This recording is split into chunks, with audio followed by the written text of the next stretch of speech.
Wow, guys! Kaya pala hindi sumasama si Maylin. Totoong mahirap pala sila. OMG!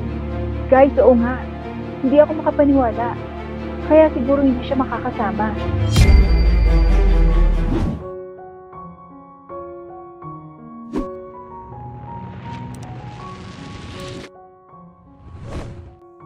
Mayaman na pamilya ang mayroon si Maylin. Pawang mga negosyante ang kanyang mga magulang. Ngunit ganun pa man, ni minsan ay hindi niya ipinagmalaki sa ibang tao na mayaman siya. Isang mabait na bata at hindi mayabang si Maylin. O anak, college ka na pala this year, no? Saan mo gustong mag-aral? Maraming private school sa lugar natin. Talagang magaganda. Tanong ni Stella na mami niya. O nga anak, saan mo gusto? Kahit saan, kami nang bahala ng mami mo. Saad naman ng daddy niyang si Alfredo. Mom, dad, gusto ko po sana sa public lang. Ayoko pong masanay akong private. Gusto ko po simpleng mag-aaral lang po ako. Hope you understand po. Sagot ni Maylin. Oo naman anak, we understand. Natutuwa nga kami sa iyo ng daddy mo kasi hindi ka marunong magsayang ng pera na kahit kami na ang nagbibigay sa iyo, pinipilit mo pa rin tanggihan anak. Ani Stella.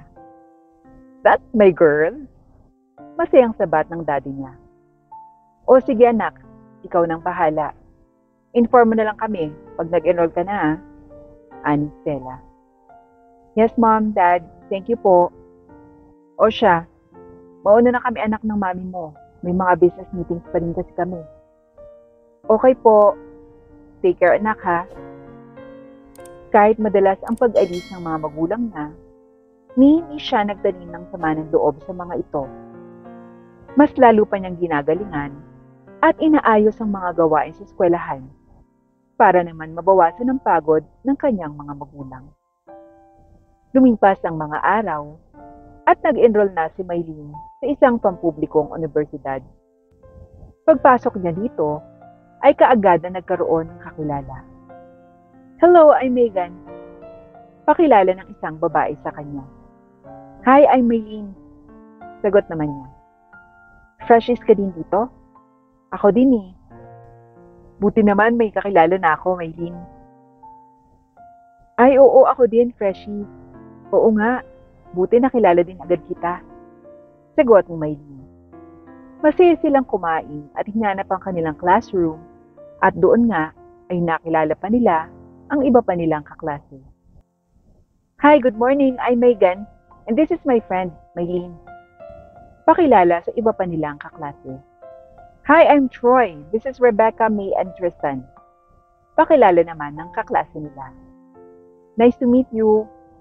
Sagot naman nila Megan. Hindi nagtagal, ay kaagad na rin nilang naging kabarkada ang mga ito. Halos lahat sa kanila ay may kaya sa buhay, na mas pinili lang ding mag-aral sa public dahil sa utos ng mga magulang nila. Hindi katulad ni Maylin, na siya mismo ang nagsabi sa magulang na doon niya gustong mag-aral. O paano yan guys? Tara doon sa sikat na restaurant. Pricey nga lang ang menu nila doon. Ano Maylin, sama ka ba? Tanong naman ni Megan na noon nga ay go na sa restaurant. Kayo na lang muna. Need ko kasing umuwi ng maaga ngayon. Sure ka ba? Mauna na kami sa'yo. Oo, ingat kayo ha. Palaging ganon ang ginagawa ng kanilang barkada. Gala at kung saan-saan nagpupunta na mabalitaan nilang bago at masasarap ang pagkain. Kinabukasan naman ay kaagad na nagkakwentuhan ang magbabarkada.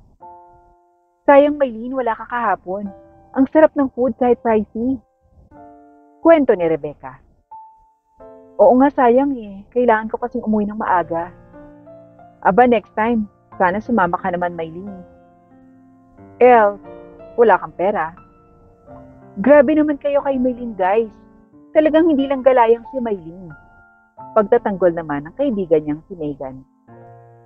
Mister din kasi yung si Maylin. Talaga, never pa tayong nakapunta sa bahay nila, di ba?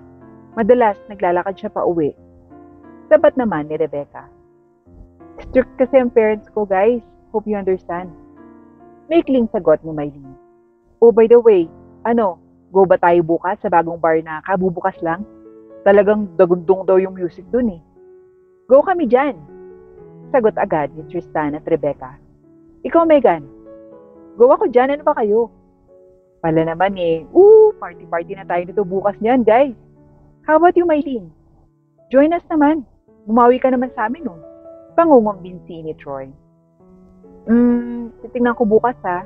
Hindi pa ako sure eh. Naku, huwag na tayong umasa na sasama pa yang si Mylene. Ani ni Rebecca. Napatingin naman at napangiti lang si Mylene kila Rebecca. Maaga namang natapos ang klase nila, kaya't maagang nakauwi ang magbabarkada.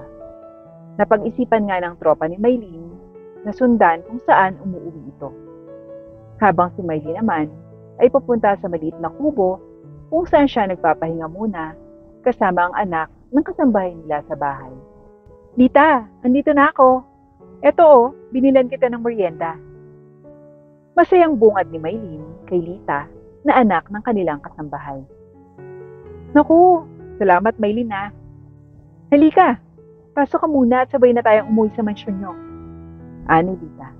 Sige. Kitang-kita naman ng kanyang mga kabarkada ang kubong bahay na pinasukan niya. Wow, guys!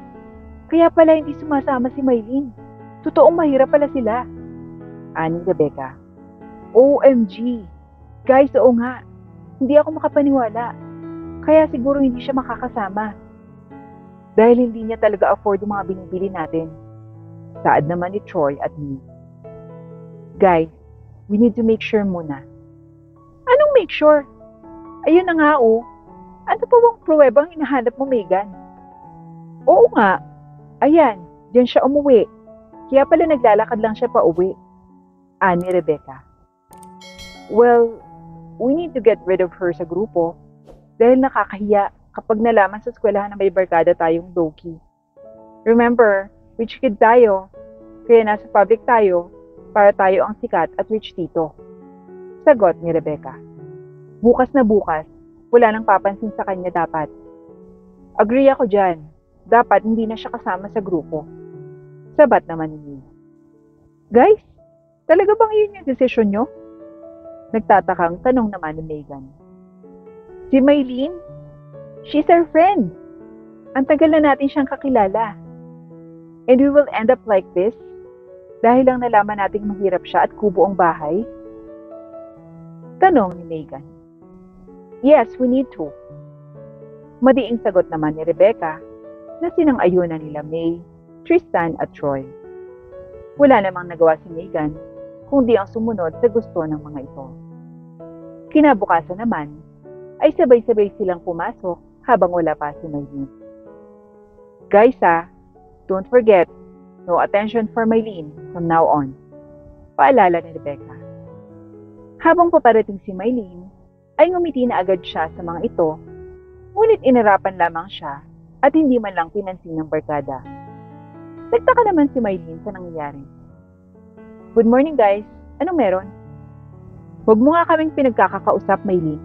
Tapos na ang friendship mo sa amin, kaya ayaw hindi namin kasama. Diin sabi naman ni Rebecca.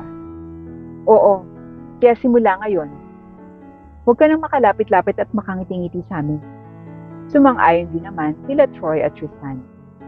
At nagdadalawang isip naman si Megan dahil matagal na niyang kaibigan si Mylene. Ano bang nangyayari? Dahil ba ito sa hindi ko pagsama sa mga paggagala niyo? Ibabalita ko nga sana sa inyo ngayon na pwede akong sumama mamaya sa bar na usapan natin kahapon. Ani Mylene. No need na. Sabi ni Rebecca. Let's go guys. Kaagad naman nagsunura ng iba pang tropa, kaya't naiwan nila si Mylene. Ano bang problema nila? Ano bang nagawa ko? Tanong naman ni Mylene sa kanyang sarili. Tiniis na lamang niyang hindi kausapin ng mga ito ng araw na yon, dahil hindi niya talaga alam kung bakit biglang ganito na sila sa kanya. Pagka-uwian naman nila, ay pinagtitinginan si Mylene ng mga ito, kaya't mabilis siyang naglakad papunta sa kubo ni Lalita na anak ng kasambahay nila. Nandyan ka na pala, Mylene. Ba't parang malungkot ka? Tanong ni Lita. Wala naman, Lita. Sagot ni Maylene. Naku, hindi ka ganyan. Kilala kita, Maylene. Kasi kanina, Lita, nagulat ako sa mga kabarkada ko sa eskwelahan. Hindi nila ako pinapansin. At mukhang masama rin yung tingin nila sa akin. Ha? Talaga? Bakit naman kaya ganyan sila? Wala ka namang ginawa, di ba?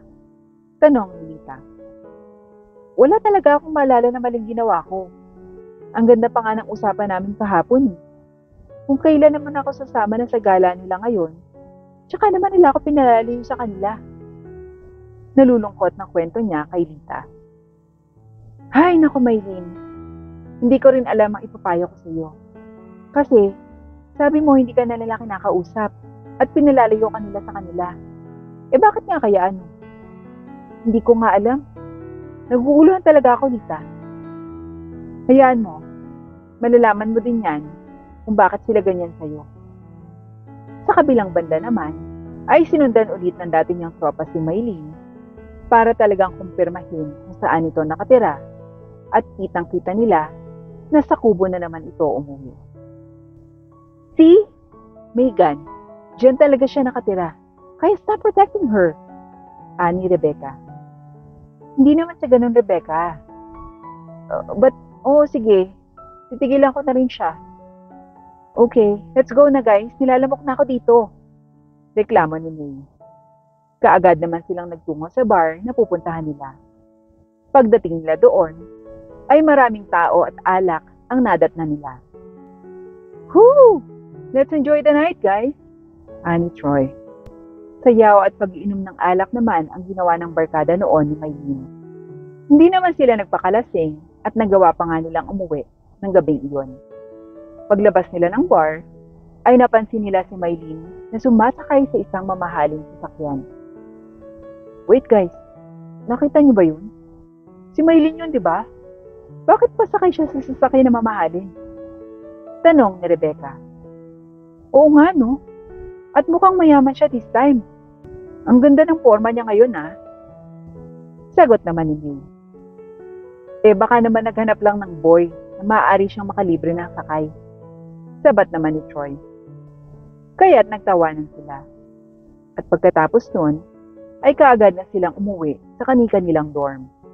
Kinabukasan naman, ay nakita nilang inihatid ng sasakyan na katulad ng sinakyan kagabi si Maylene sa school. Take care anak ha, alis na kami ng daddy mo. Pumamaalam naman ang mami niya, sabay halik sa kanyang pisngi. Okay mom, no problem. Daddy, ingat po sa pagdadrive, slow down lang po. Sigaw naman niya sa daddy niya. Okay anak. At kaagad ng bumusina bilang palatandaan na paalisin sila. Nang makaalis na ang mga magulang ni Maylene, ay saka naman siya nilapitan ng dati niyang tropa. Oh, may sasakyan kayo? Sino sila? Tanong ni Rebecca. Parents ko sila, Rebecca. Oh, really? Di ba yung bahay mo inuuwian yung kubo? Now tell me, paano nyo na-afford bumili ng sasakyan? Natatawang tanong ni May. Oo nga naman, Maylene. Sabat ni Tristan. Ha? Paano nyo nalaman? Sinusundan niyo ba ako? Well, kinumpirma namin ang dahilan ng hindi mo pagsama-sama sa amin palagi. At yun nga, wala ka palang pera dahil nakita namin yung kubong bahay na inuuwian mo. Sagot pa ni Rebecca at nagtawa na naman ang grupo. Ha? Nakita niyo lang na umuwi ako sa kubo? Mahirap na ako? At kung talagang kaibigan ang trato niyo sa akin, regardless kung mahirap ako, tatanggapin niyo pa rin ako. Dahil dyan, pinatunayan niyo lang na hindi ko kayo totoong kaibigan. Ani Maylene. Huwag mo na nga kaming paikutin. Sabihin mo na lang kasi na totoo na wala ka talagang pera at kubo ang bahay mo. Sambit ni Rebecca. Guys, tama na yan no? Pagsasaway naman ni Megan. No, Megan. Need nilang marinig ang sasabihin ko. Well, gusto niyo na totoo, di ba? Anak lang naman ako nila Alfredo at Stella Baltazar. May-ari ng maraming clothing brands dito sa Pilipinas at sikat ang negosyo namin for your information. And yung kubong sinasabi niyo na bahay na inuuwian ko, Pahingahan ko yon. Anak ng kasambahay namin yung babaeng laging nandun. Ano, masaya na ba kayo? Kung hindi kayo naniniwala, well, pwede naman kayong pumunta sa bahay namin. Panunubok pa ni Mylene sa mga ito. May point siya, guys. Let's see. Sabat pa ni Megan. Sige, patulan natin ang sinasabi ni Mylene. Sumama nga sila pa uwi sa bahay nila Mylene. At nagulat sila nang makita ang malamansyong itsura at laki nito. Wow! Ang ganda at laki pala ng bahay niyo. Surprise ang sagot ni Tristan. Oo naman, ayoko lang magyabang. Kaya mas gusto kong itago ang lahat. Manang, pahanda naman sila please ng merienda. Utos ni Mylene. Well guys, isa lang to sa bahay namin dito. Marami din kaming resort, not just clothing business. We are very sorry talaga. Hinusgahan ka kagad namin without knowing yung totoo at hindi kami nagtanong sa'yo. Okay lang yan. Wala na nangyari na. Maganda na rin yon. At least, alam ko kung sino ang totoo at hindi sa akin.